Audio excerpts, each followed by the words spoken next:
মসজিদে সুলতান বা সুলতান মস্ক, স্বর্ণে মোড়ানো সোনালী গম্বুজ আর গম্বুজ দুটি ঘিরে 4টি মিনার, যা 200 বছরের ইতিহাস ধারণ করে এখনো দাঁড়িয়ে আছে। সিঙ্গাপুরে ইসলাম ধর্ম প্রতিষ্ঠার ক্ষেত্রেও মসজিদটির ভূমিকা অপরিসীম। জহুরে সুলতান হোসেন শাহ এর নাম অনুসারে মসজিদটির নামকরণ করা হয় সুলতান মস্ক। আজ মসজিদটির সম্পূর্ণ ইতিহাস ও বর্তমান চিত্র তুলে ধরার চেষ্টা করব। সম্পূর্ণ ভিডিওটি দেখার অনুরোধ রইল। তো আরবি স্ট্রিটের দুই পাশে সারি সারি দোকান দেখতে দেখতে এগিয়ে যাচ্ছি সেই সোনালী রঙের গম্বুজের দিকে।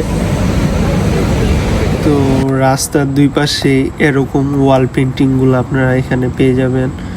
দেখেন কি সুন্দর, মনে হয় যে বাস্তবেই। তো দুই পাশে এরকম অনেক ওয়াল পেন্টিং আছে, গ্রাফিটি। আপনারা দেখলে এখানে ছবি তোলার জন্য অনেকেই আসে, টুরিস্টরা। আর এখানে মূলত শুধু সিঙ্গাপুরিয়ান না, বিশ্বের বিভিন্ন দেশ থেকে এখানে পর্যটক আসে শুধু এই মসজিদটা দেখার জন্য এবং 200 বছরের ইতিহাস আহরণ করার জন্য। এখানে মসজিদকে কেন্দ্র করে অনেকগুলো ইরানি তুর্কিশ রেস্টুরেন্ট গড়ে উঠেছে, যা মসজিদটির সৌন্দর্যকে আরও বাড়িয়ে তুলেছে। মসজিদটি 1975 সালে জাতীয় স্মৃতিস্তম্ভ হিসেবে সিঙ্গাপুরে মনোনীত হয়। 1979 সালে যখন সিঙ্গাপুর ব্রিটিশদের হাতে তুলে দেওয়া হয়, তখন জহুরে তেমেঙ্গং আব্দুর রহমান ইবনে জহুরে সুলতান হোসেন শাহ অধীনে সিঙ্গাপুর হয়েছিল।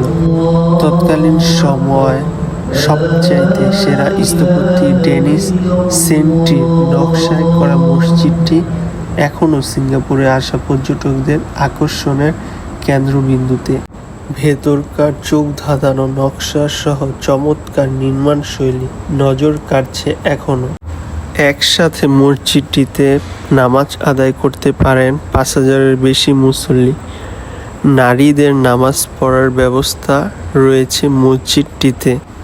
নামাজ আদায়ের সময় ছাড়া বাকি সময়গুলোতে মসজিদটি উন্মুক্ত পর্যটকদের জন্য। আলহামদুলিল্লাহ, তো মাগরিবের নামাজ শেষ করলাম। আল্লাহ পড়ার সৌভাগ্য দিছে, আলহামদুলিল্লাহ। এখন যে জায়গাটি দেখতে পাচ্ছেন, এটা মসজিদের ঠিক সামনের অংশটি। তো এখানে অনেকগুলো সুপারি গাছ রয়েছে এবং দুপাশে সারি সারি অনেকগুলো তুর্কিশ এবং ইরানি রেস্টুরেন্ট এবং আসবাবপত্রের দোকান রয়েছে। এখানে আসলে আপনি এক মুহূর্তের জন্য হারিয়ে যাবেন, মনে হইবে যে তুরস্কের কোনো একটা জায়গায় আপনি এখন আছেন। তো এখানে তুর্কিশ ট্রেডিশনাল ফুড হইতে তুর্কিশ কাবাব সব কিছু এখানে পেয়ে যাবেন এবং জায়গাটা অনেক সুন্দর। এটা হচ্ছে মসজিদটি নিয়ে সংক্ষিপ্ত একটি বিবরণী, যা আপনারা মসজিদে প্রবেশের আগেই এখানে দেখতে পাবেন। তো আপনারা যারা এখানে আসবেন, সবচেয়ে ভালো হয় এমআরটি ফলো করে বুকিস এমআরটিতে আসলে।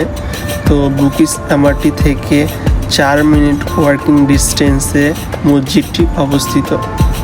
কি চমৎকার ওয়াল পেন্ট! এটা কিন্তু একটা ক্যাফে। সো এরকম একটা পরিবেশে খাবার খাওয়ার মজাই আলাদা।